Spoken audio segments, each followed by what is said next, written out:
What we're going to do now is watch a simulation of particle in a box in one dimension from Falstat's website, falstat.com, mathphysics.html.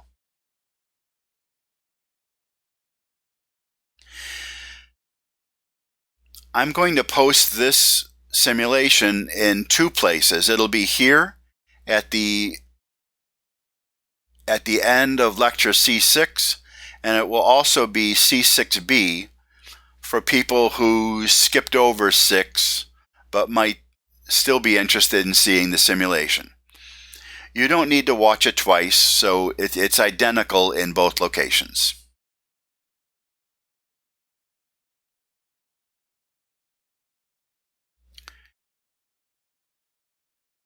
Here we are at falstat.com. We're going to click on Math and Physics Applets.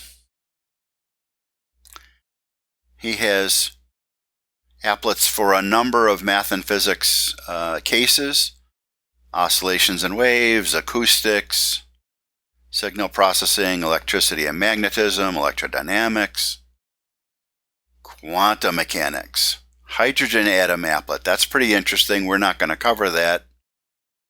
Molecular orbitals. Lots of interesting quantum mechanical stuff. We're going to look at one-dimensional quantum mechanics applet. Now, we can choose different problems: infinite well, finite well, harmonic oscillator, other things. We're going to look at infinite well for most of our time, and then at the end we will look at finite well.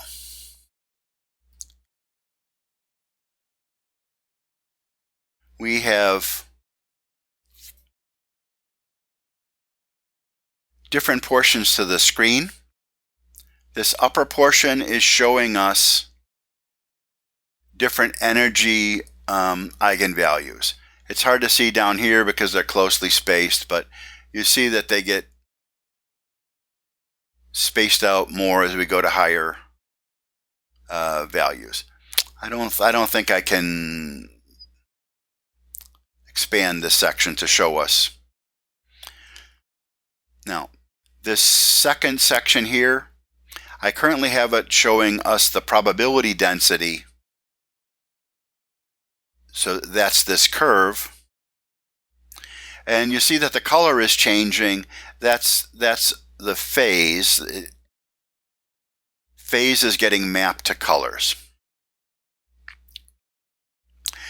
I'll change this a little later and show you different things. The red line here is showing the expected value of position. We're in the ground state right now, so the probability density is symmetric with respect to the center of the box, and there's no node, and the expected value of x is the center of the box. I'm going to make the box a little smaller so that you can see that it is 0 outside the box. Now this third pane here, the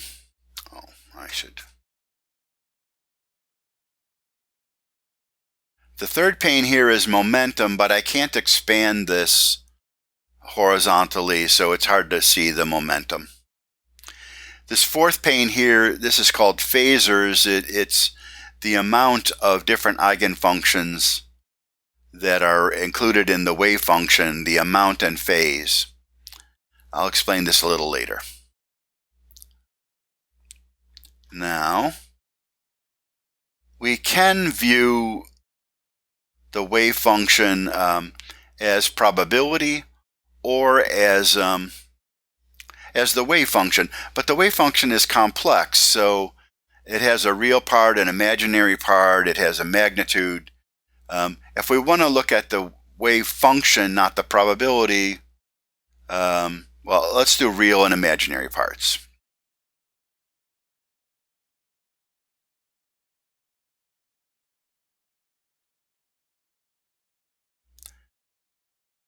The real and imaginary, we're in the ground state. The real and imaginary parts are changing in time.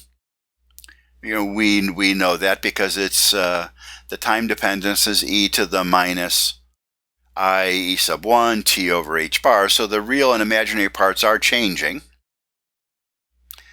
Let's see if I can show us, if I can get it. Okay. Now I've changed from the ground state to the first excited state. There is a node at the center of the box now.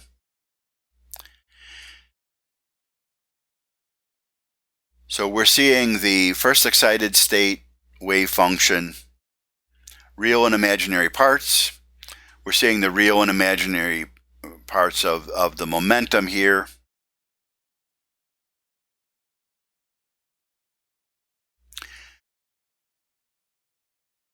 We could look at higher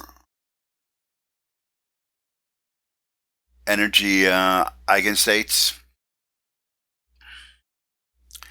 I'm going to change the view so that we look at probability plus phase.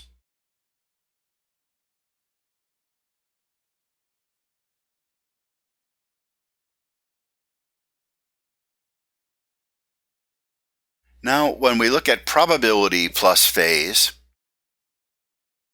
of an energy eigenfunction, here we're in the first excited state, the shape is not changing in time, but the colors representing the phases are changing in time for both position and momentum.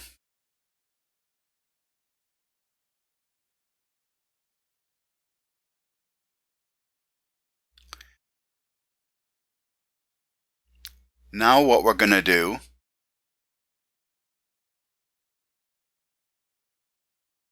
is create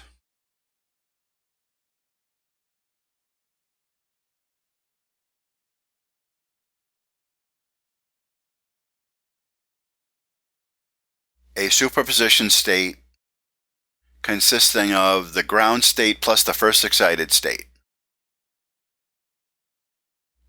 And when we do that, we see that the probability density, which is this pane here, the probability density is changing in time. It's sloshing from the left side of the box to the right side of the box to the left side of the box periodically. The expected value of position, the red line here, is changing sinusoidally in time. The momentum is changing also, but it's too clumped together on this display for us to see very well.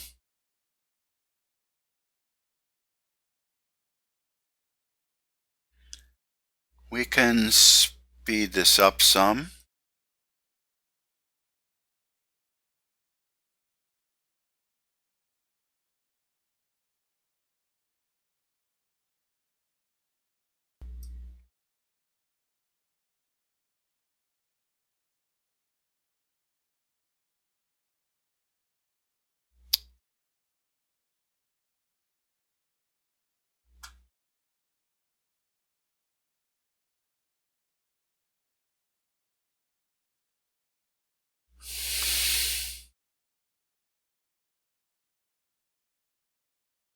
Here's low mass.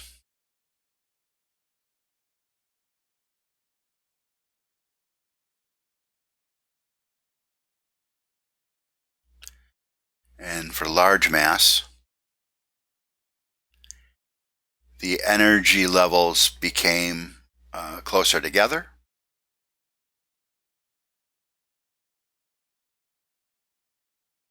And the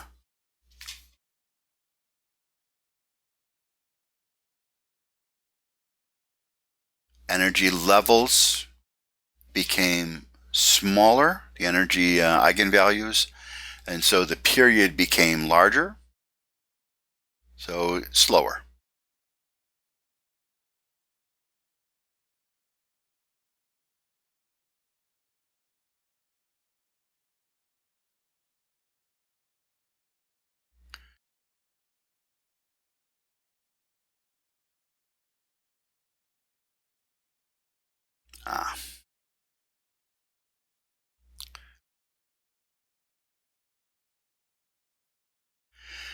I encourage you to play with this yourself.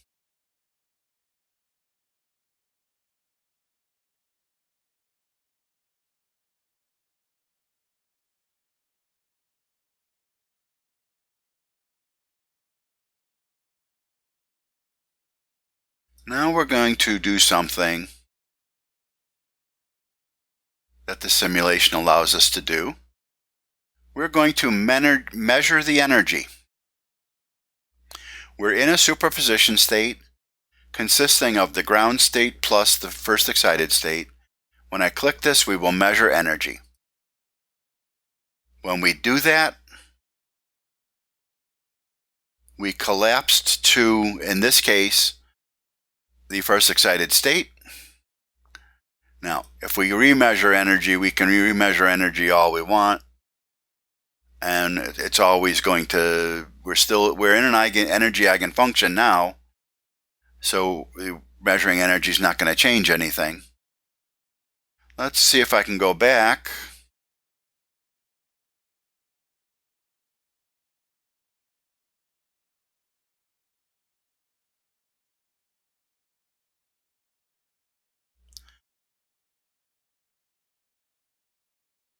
Back to a superposition state and tell it to measure energy again. This time, just randomly, we ended up in the ground state. Let's see if I can get us back there.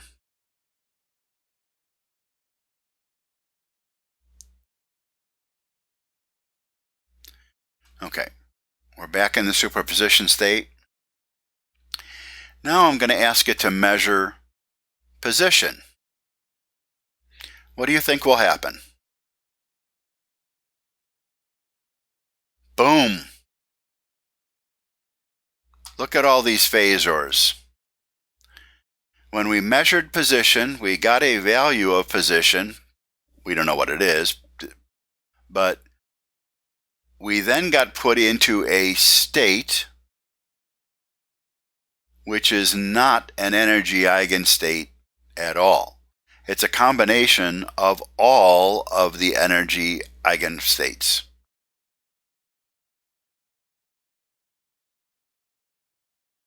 It's a superposition state, but boy, it's not a simple superposition state. Look at how complicated the system is now. Let's go back to ground state. Okay, I encourage you to play with this, get a feel for superposition states and for energy eigenfunctions, a nice graphical feel that you can't really, you can get to a limited extent with equations and graphing, but the simulation is really helpful. Now I'm going to do one other thing. I'm going to go to finite well. We didn't do the math for finite well, but I said earlier that for finite well, we can have probability density outside the well. So in this energy eigen, it's hard for me to show it because if I move the cursor, so if you look right below the cursor, you'll see that outside of the well, to the right of the well, there is non-zero probability density. It's an decaying exponential, but it's not zero. In the infinite well, it was zero, but for the finite well, there is non-zero probability density outside the well.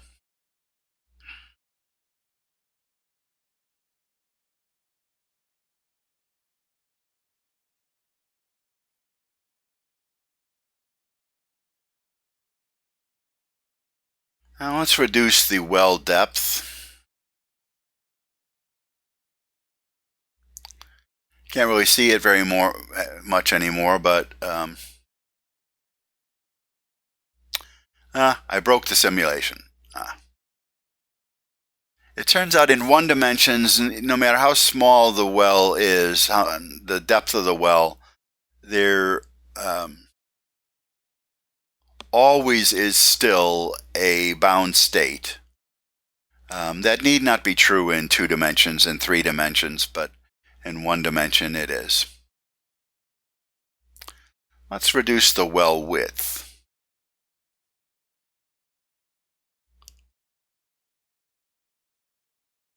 Here we can definitely see that there is probability density outside the well for finite well.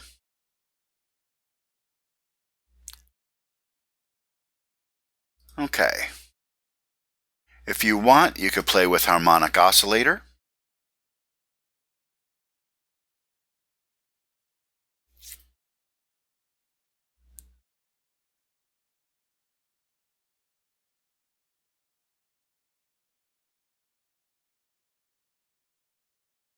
Or 2 wells.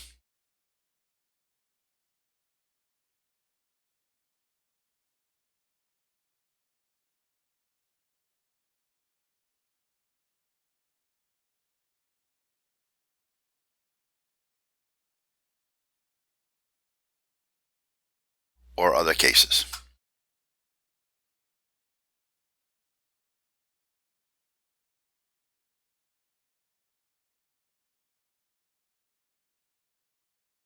Okay, I encourage you to play with that and be aware of that for its other simulations as well.